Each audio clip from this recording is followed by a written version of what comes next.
Since leaving the world of full-time academia more than 20 years ago, David Crystal has become one of the most prolific authorities on the subject of English. Over there, somewhere, is Dublin. Working from Holyhead in Wales, a somewhat stark corner of the British Isles, Professor Crystal's career has flourished.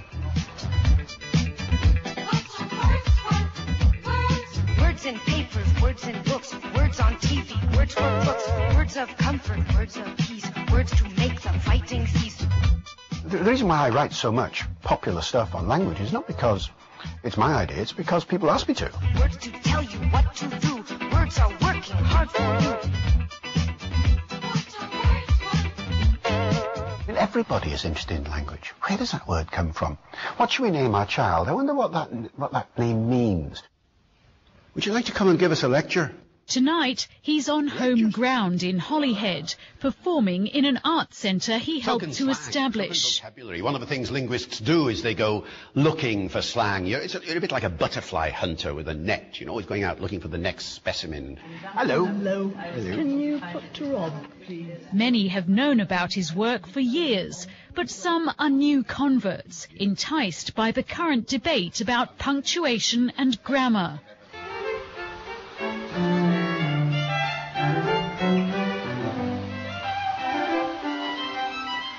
In the book lovers' capital of Hay-on-Wye, the war of words over punctuation has taken on new intensity. How many of you have heard of Lynn Truss's Eats, Shoots and Leaves? Yes. Thank you. How many of you have read Eats, Shoots and Leaves from beginning to end? Yes. Yeah, I thought so. Stephen Hawking syndrome, we call it. Yeah. Professor Crystal calls writers like Ms. Truss pedants who don't do the English language any favours with their so-called zero-tolerance approach. Her book turned out to be a literary phenomenon, selling more than 3 million copies. What I wanted to write about that feeling, the feeling that a lot of people have when they see something, words wrongly used, punctuation wrongly used.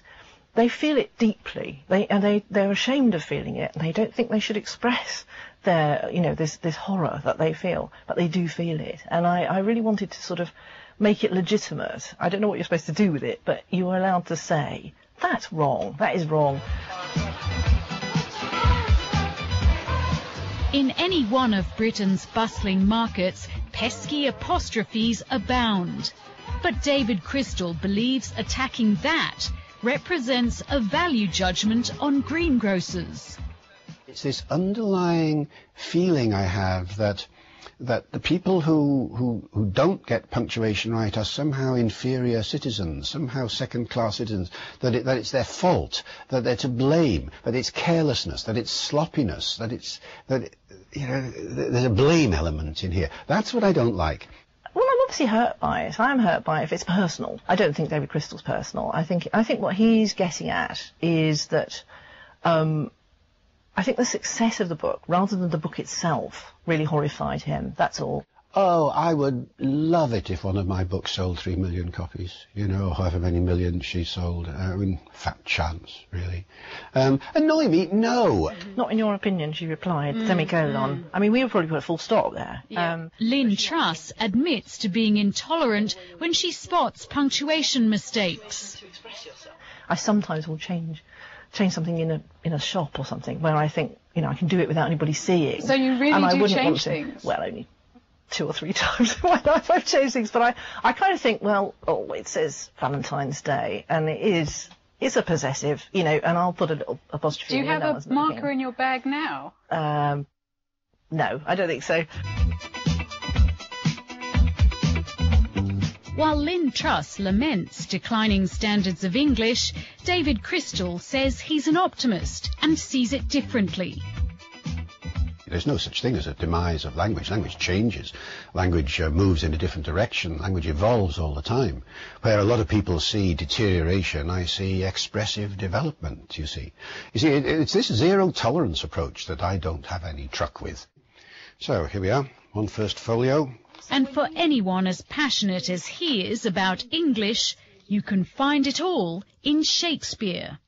I think Shakespeare's wonderful, absolutely, and I don't care what anybody says. I would spend happily my whole life exploring the language of Shakespeare, because there is so much there.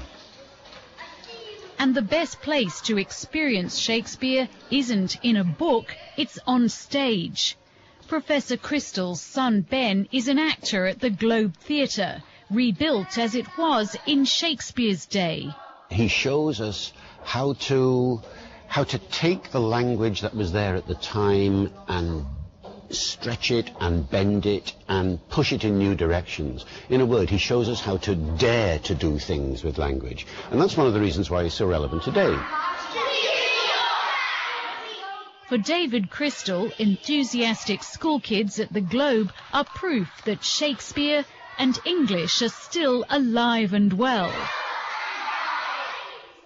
And that's the final word.